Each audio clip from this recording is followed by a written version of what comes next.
It's been almost 2 months since I moved from Seattle to London, and often people will praise me for moving over here to be a single dad to raise Elliott. And while I am proud of what I'm doing, proud of my decisions, I will say that months ago, I did hesitate on relocating here. Me uprooting my life in the midst of a divorce was not something I planned for. I had thoughts of, will Elliott be better off without me? Better off with just her mom? What if I relegate full custody to my ex-wife and periodically just fly back and forth to London? Or maybe I'll have Elliott during the summers in America. Those thoughts did occur to me. And then I had another thought, this imaginary conversation with future Elliott when she's 20 years old. Her imaginary conversation with me haunted me. Dad, how come you didn't fight for me? How come you didn't move to London? That fictitious conversation with her sent shivers up my spine, and I realized had I not moved here, future me would be living in a severe amount of regret. And I grew up people telling me all the time, you should never live a life with regrets. I think it's well-intentioned, but I strongly disagree with it. And Brené Brown quote encapsulates what I feel. The idea of no regrets doesn't mean living with courage. It means living without reflection.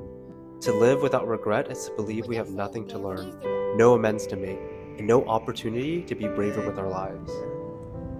Like many others, I'm someone who grew up with my parents' divorce at a very young age, when I was about 4, in fact Elliott's age now. My sister and I were raised by a single mom. I love my mom tremendously, and growing up, what I yearned more than anything in the world as a little boy was my dad. I wanted him to show up, and show up consistently, especially when I was grieving the loss of our family unit, and he didn't.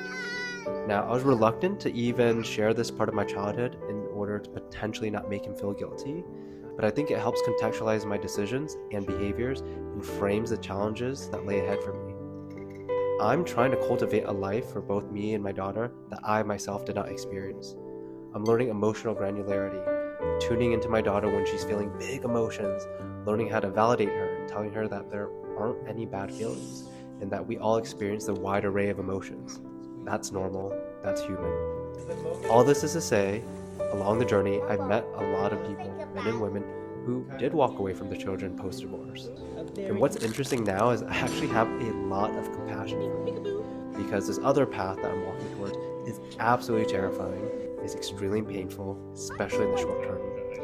But I'm placing a bet for me that I'm making decisions for my future self, and time will tell.